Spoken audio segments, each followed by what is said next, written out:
Hello बच्चों, सत श्री अकाल। स्वागत है थोड़ा सब का एक बार फिर सिक्ख्या है पंजाब ते। हाँ जी बच्चे, अज असीं की पढ़न वाले हैं। तुहानूं रोज़ पता है कि नवीं क्लास विच नवां सैशन नवां टॉपिक। अज की पढ़न वाले हैं? अज असीं पढ़ांगे area of triangle. Area of triangle तो असीं पहला भी पढ़िया होया, half into base into height. नहीं जी, बिल्कुल नहीं। अज वो फंडा नहीं लगाने वाले। अज असी किस टॉपिक ना पढ़ने वाले हैं? अज असी यूजिंग डिटर्मिनेंट। डिटर्मिनेंट की वरतों करके एक तरह की एप्लीकेशन है। ठीक है जी, ये क्या है जी? एप्लीकेशन है, application of determinant. Application of determinant क्या होती है? Area of triangle. अज असी सीखांगे डिटर्मिनेंट की वरतों करके किवें असी अपने ट्राइंगल का एरिया कढ सकते हैं। आओ देखिए की कुछ करना है। तो जो एरिया ऑफ ट्राइंगल कढ़ना है ना, सब तो पहला थोनों क्या पता होना चाहिए? थोनों पता है कि एक ट्राइंगल होएगा थोड़े कोल, ओदे 3 वर्टिसेस होंगे। मान लो दे vertices x1 y1 x2 y2 x3 y3, ये 3 वर्टिसेस होंगे थोड़े ट्राइंगल दे। अगर मैं एरिया कढ़ना है, क्योंकि अगर एरिया सीधा कढ़ना होंदा तो थोनों पता सी कि half into base into height लगा देना, ठीक है। बट हुण असीं ये फॉर्मूला नहीं लगाना, असी इहदा एरिया कढ़ना है। किवें कढ़ना है? असी एरिया नूं कढ़ना है ट्राइंगल दा by using determinant. Determinant method की वरतों करके, जिवें असीं डिटर्मिनेंट कढ़ना सीखिया सी, उस डिटर्मिनेंट का यूज करके असीं सीखना भी एरिया किवें कढ़ना है। आओ देखिए, हुण तुहानूं पता है कि आपां गल कीती कि एक ट्राइंगल है। मान लो तुहाडे पास एक ट्राइंगल है, ठीक है। ये तुहाडे कोल एक ट्राइंगल है जिहदे 3 वर्टिसेस है। किहड़े-किहड़े वर्टिसेस है? देखो, एक x1 y1 जो कि A है, फिर x2 y2 जो कि B है, फिर x3 y3 जो कि C है। ये तुहाडे कोल 3 वर्टिसेस ने। तुसीं इहदा एरिया करना है। तो बाय डिटर्मिनेंट मैथड आपां क्या कहने? देखो, इहदा लंबा थोड़ा मैथड भी हुंदा है, बट बाय डिटर्मिनेंट जिहड़ा इहदा एरिया है, एरिया ऑफ ट्राइंगल ABC, वो किदे बराबर आ जाऊगा? वो बराबर आ जाऊगा, सीधा सीधा मैथड लिखना है हाफ। डिटर्मिनेंट का साइन पाना है, तीनों वर्टिस लिखने x1 y1 x2 y2 x3 y3। हुण डिटर्मिनेंट तो हमेशा स्केयर मैट्रिक्स का निकलता है, तो आखिरी वाला कॉलम 1 1 1 का पा दो। हुण तुहानूं सबनों डिटर्मिनेंट हल करना आंदा है ना, उस डिटर्मिनेंट का यूज करके जो तुहानूं हल करना आंदा नूं हल कर लो तो तुहाडे कोल एरिया ऑफ ट्राइंगल आ जाएगा। हुण सीखदे हैं किवें यूज करना। देखो, सब तो पहला क्वेश्चन, तुसीं एरिया ऑफ ट्राइंगल करना है। तुहानूं 3 वर्टिसेस दिते जाने कि जो मेरा एरिया है बच्चा पार्टी, वो किदे बराबर दिखेगा? उन्होंने तुसीं लिखोगे ना, की लिखोगे जी? और लिखोगे कि वो किदे बराबर है? हाफ डिटर्मिनेंट दा साइन 1 4 1 2 3 1 -5 -3 ते 1 एक्सपैंड कर दो, ठीक है। एक्सपेंडिंग अलोंग, सबनों पता है ना कि लोग एक्सपैंड करना है। एक्सपेंडिंग अलोंग R1, पहली रो दे लोग एक्सपैंड किया, तो जो मेरा एरिया है वो किदे बराबर आ जाएगा? थोड़े को आ जाएगा हाफ, हाँ जी, 1 इंटू लिखो 3 + 3 -4 इंटू, हाँ जी, 2 + 5 + 1 इंटू कितना आ जाएगा जी? -6 + 15। तो इनू जो हल करोगे थोड़े को आ जाएगा हाफ 6 -7 × 28, राइट, और थोड़े को आ गया प्लस द 9, यानी कि थोड़े को बनया 1/2 15 9 6 15 -28, यानी कि थोड़े को बनया -13/2, यानी कि 6.5 स्केयर यूनिट। हमेशा मॉडुलस ले लो, क्योंकि एरिया हमेशा क्या होंदा? मैग्नीट्यूड होंदा है। तो इसका एरिया कितना आ गया? 6.5 स्केयर यूनिट्स। क्लियर है जी? Simple basic method. तुसी क्या लिखना है? सिंपल अपने वर्टिसेस लिख दो, 1 4 2 3 -5 -3। आखिरी वाले कॉलम 1 1 लिख दो, एक्सपैंड कर दो, जो भी रो दे लिख अलोंग थोनू सही लगता है। एक्सपेंशन लगाई, सॉल्व किया, एरिया आ गया। हुण अगला क्वेश्चन, अगला कहता है कि थोड़े कोल एरिया ऑफ ट्राइंगल 8 ऑलरेडी दिता हुआ है, हुज वर्टिसेस आर 3 वर्टिसेस दिते, के दी वैल्यू कड्डो। 4 ऑप्शन दित्तियां ने। तो माय डियर बच्चा पार्टी, जो वर्टिसेस कढ़ना होवे ना, वर्टिसेस तो कोई कंडीशन नहीं है ना कि क्या होना चाहिए। इट मीन्स वर्टिसेस दो हो सकते हैं, एक पॉजिटिव साइड ते दे सकते, एक नेगेटिव, मतलब दो सेम एरिया ऑफ ट्रायंगल हो सकते, दो वर्टिसेस सेम लैके तीसरा वेरी कर सकते, दो पॉइंट्स आएंगे। तो तुसीं इहनूं की लिखोगे, तुसीं लिखोगे हाफ, डिटर्मिनेंट लिखोगे कि ना आ जाऊगा जी -4 0 1 0 2 1 0 के 1।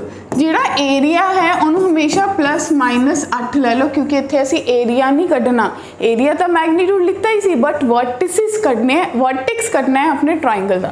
हाँ जी 1 2 उधर चला जाएगा, तो इन्हें एक्सपैंड कर दो पहले कॉलम दे, तो -4 कितना आ गया जी 2 - k बराबर है +-16 दे, यानी कि 2 - k बराबर है +-4 दे। तो 2 - k या तो 4 के बराबर होएगा या फिर 2 - k -4 के बराबर होएगा। तो इत्थों तुसीं क्या कर सकते हो, इत्थों तुसीं अपने दोनों पॉइंट्स कर सकते हो। तो तुहाडे कोल k की वैल्यू 2 - k 4 के बराबर है, राइट। तो k की वैल्यू जो है वो तुहाडे कोल कितनी आ जाएगी, -2 के बराबर आ जाएगी। और दूजी तरफ थोड़े को 2 - k -4 के बराबर है, तो k की वैल्यू 6 आ गई, यानी कि मेरे को जो वर्टेक्स है, वर्टेक्स कैन भी क्या हो सकता है, या तो थोड़ा वर्टेक्स 0, -2 हो सकता है या फिर 0, 6 हो सकता है। ये दोनों चो कोई भी वर्टेक्स हो सकता है, दोनों वर्टेक्स पॉसिबल। जो k की वैल्यू चाहे -2 आवे चाहे 6 आवे, एरिया 8 ही आएगा। क्लियर है। चलो हुण आ गया एरिया ऑफ ट्राइंगल का ही कंसैप्ट चल रहा है, उन्होंने कोलिनियरिटी विच किवें यूज़ करते हैं। तो सोच के देखो कोलिनियर 3 पॉइंट्स कदों होंदे हैं, कदों कह सकते जो दोनों का एरिया ऑफ ट्राइंगल 0 होएगा। तो जाने कि अगर मेरे 3 पॉइंट्स कोलिनियर है, इसका मतलब जिहड़ा मेरा 3 पॉइंट सीगे x1 y1 1 x2 y2 1 x3 y3 1, ठीक है जी। इन्ना का जो डिटर्मिनेंट 0 के बराबर हो जाऊगा, तो मेरी क्या है, ये मेरे को कंडीशन है, क्या है जी, एक कंडीशन है किदे लई, फॉर कोलिनियरिटी, कि अगर मेरे 3 पॉइंट्स कोलिनियर ने, जाने कि एक पॉइंट लाई करते हैं, तो उन्होंने एरिया ऑफ ट्राइंगल 0 होएगा। क्लियर है। हुण वही चीज़ आप लिखिए कि अगर 3 पॉइंट्स है x1 y1 x2 y2 x3 y3, points collinear है, तो सिंपली कह सकते हो कि मेरा एरिया ऑफ ट्राइंगल 0 होएगा। क्लियर। हुण तुहानूं कह के अगर 3 पॉइंट्स कोलिनियर है तो x की वैल्यू कड्डो। तो बच्चों पार्टी की कहोगे कि अगर ये 3 पॉइंट्स कोलिनियर है तो इन्हां दा डिटर्मिनेंट 0 के बराबर होएगा। अगर ये डिटर्मिनेंट 0 के बराबर होएगा तो तुसीं कहोगे 3 - 2 1 x 2 1 8 8 1, एक्सपैंड कर दो 3 × 2 - 8 माइनस प्लस 2 × हाँ जी कितना बनया x - 8, ठीक है, प्लस 1 × 8x - 16 बराबर है 0 के। इनू सॉल्व करो, कितना आ गया जी -6 - 18 प्लस 2x - 16 प्लस 8x - 16 बराबर है 0 के। राइट। हुण जे तुसीं इहनूं सॉल्व करोगे, सिंपल कैलकुलेशन है, -18 - 16 - 16 यानी कि -32 - 8 - 40 ते 50, तो -50 प्लस 10x बराबर है 0 के। So my dear students x की वैल्यू 5 आ गई थोड़े को। एक बार अपनी कैलकुलेशन चेक करो, की कह रहे हो, तुसी कह रहे हो कि 2x 8x 10x बनया, 16 ते 16 32, 32 ਦੇ 18 जोड़े 40 ते 10 50, तो x की वैल्यू 5 आएगी। क्लीयर है। हुण ਇਹਦੇ ਵਿੱਚ ਹੀ एक क्वेश्चन होर बन जाता है, मान लो ਤੁਹਾਨੂੰ 2 पॉइंट दे दें, मान लो ਤੁਹਾਨੂੰ कह दें यूजिंग डिटर्मिनेंट 3 ते 2 है 1 ते 4 है, ठीक है जी। ਇਹਦੀ इक्वेशन ऑफ लाइन कड्डो, तो जिहदी इक्वेशन ऑफ लाइन कड्डनी है तुसीं मान लोगे कि तीसरा पॉइंट एक्स वाई है, तो एक्स वाई 1 3 2 1 1 4 1, ये किहदे बराबर हो जाएगा 0। इसका डिटर्मिनेंट सॉल्व कर लो, एक्स वाई दे थोड़े को एक एक्सप्रैशन बनेगी, लीनियर इक्वेशन बनेगी, और लीनियर इक्वेशन थोड़ी इक्वेशन ऑफ लाइन कटेगी, यानी कि सिर्फ डिटर्मिनेंट की यूज़ करके मैं की कर सकती है, मैं एरिया ऑफ ट्राइंगल भी कर सकती है, मैं कोलिनियरिटी ऑफ पॉइंट भी पुट कर सकती है, मैं इक्वेशन ऑफ लाइन भी कर सकती। क्लियर है। हुण आ गया कंकरेंसी ऑफ लाइन। तो कनकरेंसी तो पहला पता होना चाहिए कनकरेंसी क्या होंगे। जो three lines pass through common point, ये सिंपल लैंग्वेज कहते हैं। जो तीन लाइना एक कॉमन पॉइंट चो पास कर जान उन्होंने कहते हैं कनकरेंसी, कनकरेंट लाइन्स। यानी कि अगर मेरे को एक लाइन L1 सी, एक लाइन L2 सी, ये दोनों किसी पॉइंट से इंटरसैक्ट कर रही हैं। तुसी क्या कि एक लाइन होर आई L3, वो भी इन्हों के इंटरसैक्शन पॉइंट P चो ही पास की, तो तुसी कहोगे therefore L1 L2 L3 are concurrent. ਜਿਹੜੀਆਂ ਲਾਈਨਾਂ ਇੱਕ ਪੁਆਇੰਟ ਤੇ ਮੀਟ ਕਰ ਜਾਣ ਐਸੀਆਂ ਲਾਈਨਾਂ ਨੂੰ ਅਸੀਂ ਕਹਿੰਦੇ ਆ ਕਨਕਰੈਂਟ ਲਾਈਨਸ। ਕਲੀਅਰ ਹੈ? ਤਾਂ ਅਸੀਂ ਪ੍ਰੂਫ ਕਿਵੇਂ ਕਰਾਂਗੇ? ਤੁਹਾਨੂੰ ਤਿੰਨ ਲਾਈਨਾਂ ਦਿੱਤੀਆਂ ਹੋਈਆਂ ਬੱਚੇ, ਦੇਖੋ ਦੋ ਮੈਥਡ ਹੁੰਦੇ ਆ। ਇੱਕ ਮੈਥਡ ਤਾਂ ਇਹ ਹੈ ਕਿ ਇਹ ਦੋ ਲਾਈਨਾਂ ਦਾ ਇੰਟਰਸੈਕਸ਼ਨ ਪੁਆਇੰਟ ਕੱਢ ਲਓ, ਇੰਟਰਸੈਕਸ਼ਨ ਪੁਆਇੰਟ ਕੱਢ ਲਓ। ठीक है, तुसी दो का इंटरसैक्शन पॉइंट कढ़िया तो अगर ये इंटरसैक्शन पॉइंट इनू सैटिस्फाई कर जे, अगर सैटिस्फाई कर जे इफ देन कनकरेंट, तो तुसी कहोगे मेरी लाइना कनकरेंट है। एक सिंपल बेसिक मैथड है, बट हो सकता किते किते मैंने ऑलरेडी कनकरेंट दिते हों, तो मैं की करूँगी? तो मेरे लिए तो बहुत ज़्यादा टीडियस हो जाएगा, क्योंकि मैंने सोचना पड़ेगा किहड़ियां लाइना लवां।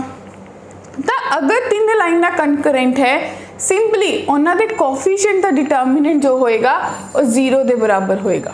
ठीक है जी। देखो कनकरेंट कदों होंदे जो सारियां लाइनां दा पॉइंट ऑफ इंटरसैक्शन इक्को ही होवे। तीन लाइनां ने सेम पॉइंट ऑफ इंटरसैक्शन है, तो उसी लाइनां नूं तुसीं कहोगे कि लाइनां कनकरेंट ने। मैथ दे विच जिहड़ा शब्द जिथे वरत लैने उहदा मतलब सेम ही रहता है। हुण इस तो बाद कनकरेंट जदों भी पढ़ोगे तो मतलब सेम रहेगा। Concurrent lines, concurrency of straight line का मतलब क्या है? तीन लाइनां दा मीटिंग पॉइंट सेम है। हुण तुसी ए दी वैल्यू कढनी है, तो डेफिनेटली तुहानूं गल समझ आ रही है। मैं तुहानूं दोनों मैथड नाल सिखानी है। देखो एक मैथड तो तुसी कीता है कि मैं लै ला कि ये लाइन 1 है और ये लाइन 2 है तो ये लाइन 3 है। जेकर बच्चों 2x + y = 1 के बराबर है और 3x + 2y जो है वो 2 के बराबर है, अगर इस इक्वेशन को 2 से मल्टीप्लाई कर दो तो थोड़े को बनूगा 4x + 2y = 2। ठीक है, तुसी की करोगे? सबट्रैक्ट करोगे, ए भी कट गया, ए भी कट गया, राइट। तो थोड़े को रह गया -x बराबर है 0, यानी कि x की वैल्यू 0 आ गई। किसी भी इक्वेशन पुट कर दो x 0 तो y की वैल्यू 1 आ गई। क्लियर? x आ गया, y आ गया। हुण की करोगे? इस थर्ड लाइन चले जाओ, x से y पुट करो, x 0 y 1, तो 0 + 3 - 3 = 0, तो 0 = 0, तो कनकरेंट हो ही ना लाइन्स आर कनकरेंट। हुण तुसी देखने कि तुसी ए किवें कढना है। क्लियर? हुण दूजा मैथड ऑलरेडी कनकरेंट दिता होया है, तो तुसी कहोगे कि डिटर्मिनेंट 0 के बराबर है। Getting my point? तो डिटर्मिनेंट 0 के बराबर है, यानी कि 2 1 - 1, a 3 - 3, 3 2 - 2। लो जी डिटर्मिनेंट कड्डो, 0 के बराबर कर लो।